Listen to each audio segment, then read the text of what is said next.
महाराष्ट्र के इस मुंबई शहर के खारघर मैदान में, जहाँ कितने साल ये महाराष्ट्र का समागम का रूप जैसे रहता था, और आज भी वैसा ही ये महसूस हो रहा है। तो कैसे हर कोई जहाँ इस संसार में आया है और आने का उद्देश्य कि अपनी पहचान हो जाए, इस परमात्मा की पहचान हो जाने से, और फिर जब ये पहचान इस निराकार के दर्शन हो जाते हैं, फिर सारे मन से वो भरम भुलेखे, वो एक कुछ भी उसको अगर हम कहें माया रूप, तो वो सब एक ये पर्दा उठ जाता है। फिर कैसे ये जीवन में जहाँ इस प्रभु को जान के उससे प्यार करके भक्ति का सफ़र शुरू होता है और ये जीवन आनंद में हो जाता है, और फिर ये आनंद सिर्फ हमारे अपने दिल तक नहीं रहता, फिर वो आनंद में मन इस तरह लगता है कि ये एहसास ये संतों ने जो शुरू से किया कि ये घर घर तक हर एक को वही एहसास हो जो हम आनंद का कर रहे हैं। फिर ये ज्ञान रूपी लौ, ये घर घर ये रोशनी हर तरफ पहुंचाने का एक भक्त का प्रयास रहता है। तो ये सब की शुरुआत जहाँ खुद से होती है कि अपने मन को बदलने से, ये मन किसी प्रयत्न से नहीं बदलता, ये सहज में जो एक बहुत ही आराम से एफर्टलेसली इस परमात्मा से जुड़ के, तो कैसे उस तरह के इंसान को वाकई ही एक मुकम्मल इंसान कहा जा सकता है, क्योंकि जब एक मन में निरंकार का एहसास है तो सारे ही मानवीय गुण उस मन में अवश्य ही समाते हैं। फिर कोई पराया नहीं दिखता, किसी के लिए बुरा ख्याल, एक इंटेंशन हमेशा साफ ही रहती है हर एक के लिए। तो उस तरह का एक जीवन जब बन जाता है तो वो बहुत ही प्रेरणादायक जीवन रहता है। और वहीं जहाँ अपने मन को जिस पल इस प्रभु परमात्मा इस निराकार से तोड़ लिया, तो उसी पल फिर मन में ये नेगेटिव थॉट्स आने लगते हैं। हम अपने मन को अहंकार से भर लेते हैं, बुरी भावनाओं का प्रवेश करने देते हैं, और फिर वही मन जो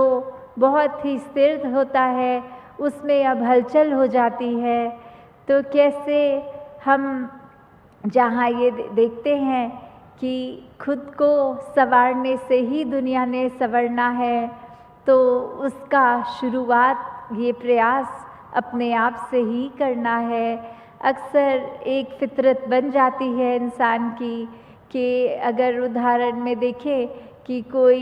रेड लाइट है और एक गाड़ी क्रॉस कर रही है, दूसरी कर रही है, तो अब वो इंसान देख भी रहा है कि रेड लाइट का मतलब रुकना है हमें, और वो फिर भी सिर्फ देखा देखी कि भीड़ चाल में क्रॉस कर ले, और फिर जब वो ट्रैफिक पुलिस ने चालान करने के लिए रोका तो अपनी गलती इंस्टिंक्टिवली नहीं मानते हुए ये दलील दे रहे हैं कि आपने मेरी गाड़ी को रोक दिया, मुझसे पहले भी तो निकल गए। तो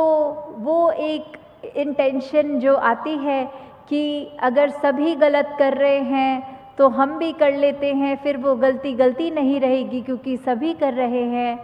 पर इस परमात्मा के साथ तो एक नाता हर एक का इंडिविजुअल है, ये भक्ति तो एक इंडिविजुअल जर्नी है। तो सिर्फ इसलिए ना की जाए क्योंकि हर कोई कर रहा है और ये कर रहा है, हर एक ने तो अपने हिसाब से उसको समझते हुए इस परमात्मा का एहसास, जैसे हम बोलते भी हैं कि अगर हमें पता है कि कोई फल कैसा टेस्ट में होता है, पर जब भी ये एक ही फ्रूट, जैसे आम का ही उदाहरण ले लें कि हम अगर एक आम खाएंगे उसके अंदर थोड़ी सी मिठास ज़्यादा होगी, दूसरा तो उसमें कम होगी। हालांकि एक आम है तो एक ही फ्रूट है, पर टेस्ट हर एक फाड़ियों में अलग आता है। तो कैसे भक्ति भी, अगर हम सिर्फ ये देखें कि दूसरा कर रहा है, उसको आनंद मिल रहा है, तो जो जो वो कर रहा है उसकी नकल करते हुए करते चले जाएं, तो फिर तो ये ब्रह्म ज्ञान की समझ कहीं ना कहीं नहीं आई। फिर ये जीवन सिर्फ अंधकार में ही है, चाहे हम कितना भी माने कि हमारा मुख उजला है। तो किस प्रकार हर समय जब प्रभु परमात्मा निराकार की एहसास में है, तो भक्त वो चेतन अवस्था में एहसास में रहता है। और वहीं से फिर ये बात कि सिर्फ इसलिए नहीं कि कोई और कर रहा है, कुछ सही करना है तो उसका कारण पता हो, कि कुछ नहीं करना ये गलत है तो उसका कारण भी पता हो। तो जब अगर ऐसी दिशा नहीं है तो वहाँ पे फिर ये अंधविश्वास जन्म लेते हैं। तो ये ब्रह्म ज्ञान तो सारी रोशनी दूर करने का, ये सारा अंधकार दूर करने के लिए है। तो जहाँ पे अंधकार है उसका सल्यूशन भी एक लाइट जैसे ऑन करते हैं, वहीं मन में अगर फिर नेगेटिविटी है तो उसका सल्यूशन भी पॉजिटिव होने के लिए वही क्षण काफ़ी है, वही पल काफ़ी है जब ये मन फिर से इस दातार से जुड़ा। ये मन में ना कोई अहंकार, ना कोई चतुर चालाकियाँ, क्योंकि अक्सर हम ये भी सोच लेते हैं कि शायद हम इस परमात्मा को उलझा लेंगे अपनी बातों में, ये ट्रिक कर लेंगे, पर फिर हमें खुद पे ही देखना है कि हम कहाँ खड़े हैं। एक कहानी भी याद आ रही है कि कैसे एक इंसान, एक फल की उसको भूख लग रही थी, तो एक पेड़ नज़र आया, उसकी सबसे ऊपर वाली डाली में फल लगा हुआ। और अब मन में ख्याल आया कि जहाँ मैंने एक फल खा के पेट भरना था, क्यों ना मैं ये जितने फल लगे हैं सब तोड़ के उसको बेच दूँ, तो धन भी कमाने का साधन बन जाएगा। तो फिर जैसे जैसे वो उस पेड़ पे व्यक्ति चढ़ा, फल तोड़ने लगा, और वहीं वो ख्याल आया कि ये धन तो मैं कमा लूँगा, तो और ज़्यादा कमाने के लिए एक परमात्मा से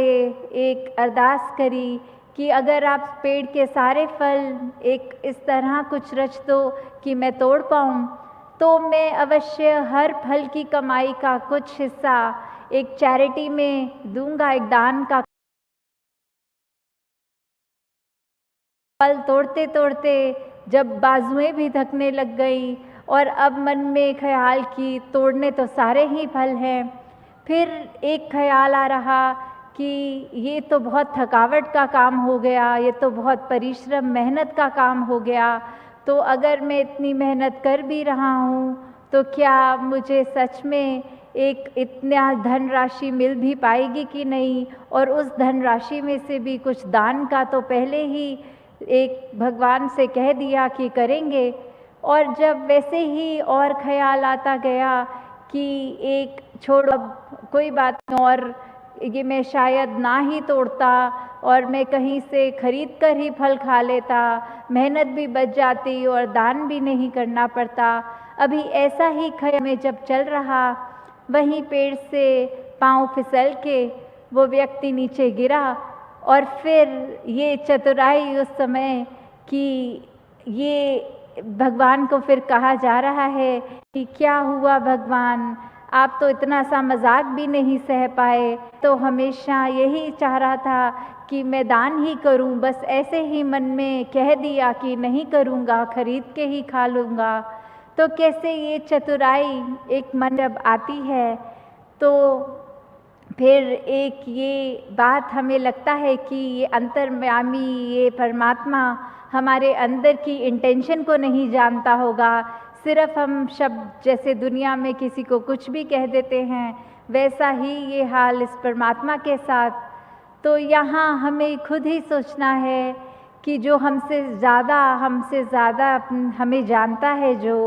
जो एक जिसकी कृपा से एक सांस चल रही है, उस परमात्मा के साथ हम शिकायतें भी जब कर रहे हैं तो फिर एक खुद ही सोचें कि क्या हमारे दिमाग ने जो एक हमें आराम, एक कंफर्ट ज़ोन बना रखी है, क्या वो उस कंफर्ट ज़ोन में ना मिलना इस परमात्मा का जो एक नियम जिस हिसाब से रचा है, तो क्या हमारी सोच इस परमात्मा से बेहतर सोच सक रही है?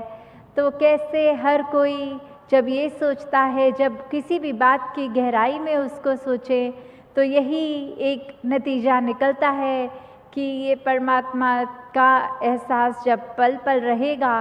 तो मन में ये बात समझ आती रहेगी कि परमात्मा का किया सब पूरा, पूरे का किया सब पूरा। तो कैसे हर कोई जहाँ एक संसार में आया है और आने के बाद फिर ये जिम्मेवारियाँ पारिवारिक और जो भी ड्यूटीज़ हैं एक स्टूडेंट रूप, एक कामकाज, एक कुछ भी परिवार की तरफ, तो जब अक्सर ये रिस्पॉन्सिबिलिटीज़ को एग्जीक्यूट करते हुए, निभाते हुए ये ख्याल फिर पीछे हो जाता है, एक स्पिरिचुअलिटी कहीं दूर हो जाती है,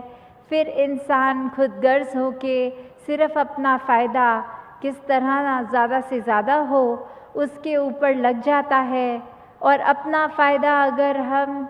चाहते हैं हो तो उसमें कोई हर्ज़ नहीं। एक बुराई तब आती है उस ख़याल में जब हम अपने फ़ायदे के लिए किसी दूसरे का नुकसान जानबूझ के कर देते हैं कि शायद कोई कुलीग की प्रमोशन हमसे पहले होगी तो किस तरह बॉस को उसके बारे में कुछ बुरी बातें बता दें कि शायद अब बॉस उसकी प्रमोशन रोक के हमारी कर दे। क्या जब कोई विद्यार्थी कोई एक झूठी बात टीचर को बोल दे कि उस स्टूडेंट को आपने मार्क्स ज़्यादा दिए पर उसने तो चीटिंग की, चाहे नहीं भी की हो। इसी प्रकार कितने भी उदाहरण हर पड़ाव में जीवन के अगर हम देख लें तो अक्सर ये दिमाग भी फिर रोक देता है कि शायद हम किसी की एक खींची हुई लाइन को